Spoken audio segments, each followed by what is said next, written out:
कार्तिक शुक्ल एकादशी से लेकर पूर्णिमा तक 5 दिनों का भीष्म पंचक व्रत समस्त भूमंडल में प्रसिद्ध है। कार्तिक का माह भी आ रहा है, इसलिए जिन्हें भी अभी तक संतान प्राप्ति नहीं हुई है वह इस वर्ष कार्तिक माह में भीष्म पंचक व्रत करके पुत्र रत्न की प्राप्ति कर सकता है। इस व्रत को करने से 1 साल के भीतर ही पुत्र रत्न की प्राप्ति होती है।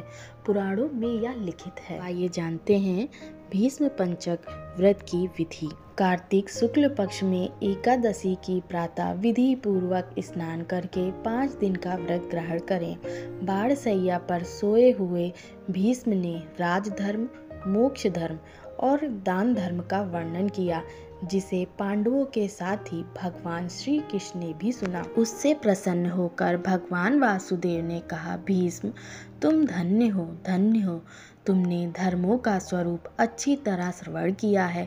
कार्तिक की एकादशी को तुमने जल के लिए याचना की और अर्जुन ने बाण के वेग से गंगा जल प्रस्तुत किया, जिससे तुम्हारे तन मन प्राण संतुष्ट हुए। इसलिए आज से लेकर पूर्णिमा तक तुम्हें सब लोग अर्धदान से तृप्त करेंगे और मुझको संतुष्ट करने वाले इस भीष्म पंचक नामक व्रत का पालन प्रतिवर्ष करते रहें। निम्नांकित मंत्र पढ़कर सव्य भाव से भीष्म के लिए तर्पण करना चाहिए। यह भीष्म तर्पण सभी वर्णों के लोगों के लिए का कर्तव्य है। आजन्म ब्रह्मचर्य का पालन करने वाले परम पवित्र सत्यव्रत परायण गंगानंदन महात्मा भीष्म को मैं यह अर्घ्य देता हूँ। जो मनुष्य पुत्र की कामना से स्त्री सहित भीष्म पंचक व्रत का पालन करता है वह वर्ष के भीतर ही पुत्र प्राप्त करता है। जो भीष्म पंचक व्रत का पालन करता है उसके द्वारा सब प्रकार के शुभ कृत्यों का पालन हो जाता है। यह महापुण्यमय व्रत महापातकों का नाश करने वाला है। मनुष्यों को प्रयत्न पूर्वक इसका अनुष्ठान करना चाहिए। इसमें भीष्म जी के लिए जलदान और अर्धदान विशेष यत्न से करना चाहिए। नीचे लिखे मंत्रों से भीष्म जी के लिए अर्धदान करता है वह मोक्ष का भागी होता है।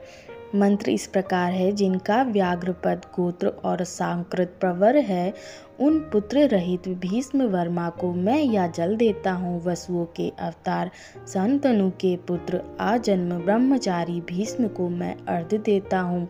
सबसे पहले पंचगव्य सुगंधित चंदन के जल, चंदन, उत्तम गंध और कुमकुम के द्वारा भक्ति पूर्वक श्री हरि का पूजन करें। कपूर और खस मिले हुए कुमकुम से भगवान गरुड़ ध्वज के अंगों में लेप करें। सुंदर पुष्प एवं गंध धूप आदि के द्वारा भगवान की अर्चना करें।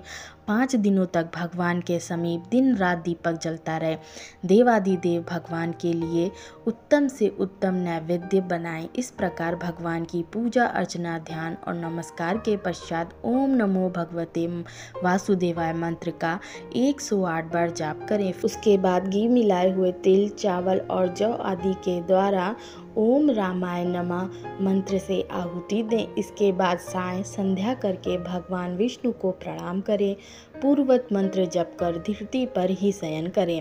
भक्ति पूर्वक भगवान में ही मन लगाएं। व्रत के समय बुद्धिमान पुरुष ब्रह्मचर्य का पालन करते हुए भगवान विष्णु के पूजन में हमेशा मन लगाएं। रात्रि में पंचगव्य लेकर भोजन करें।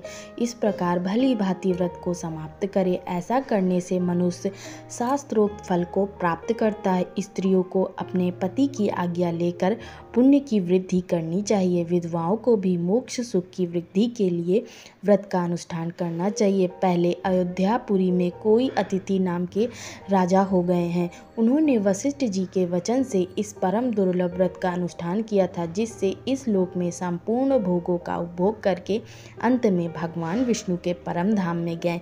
इस प्रकार नियम, उपवास और पंचगव्य से तथा दूध, फल, फूल, मिठाई, हविष्य के आहार से निर्वाह करते हुए भीष्म पंचक व्रत का पालन करें। पूर्णमासी आने पर पहले के समान पूजन करके ब्राह्मणों को भोजन कराएं और बछड़े सहित गौ का दान करें। एकादशी से लेकर पूर्णिमा तक 5 दिनों का भीष्म पंचक व्रत समस्त भूमंडल में प्रसिद्ध है। जय श्री कृष्ण।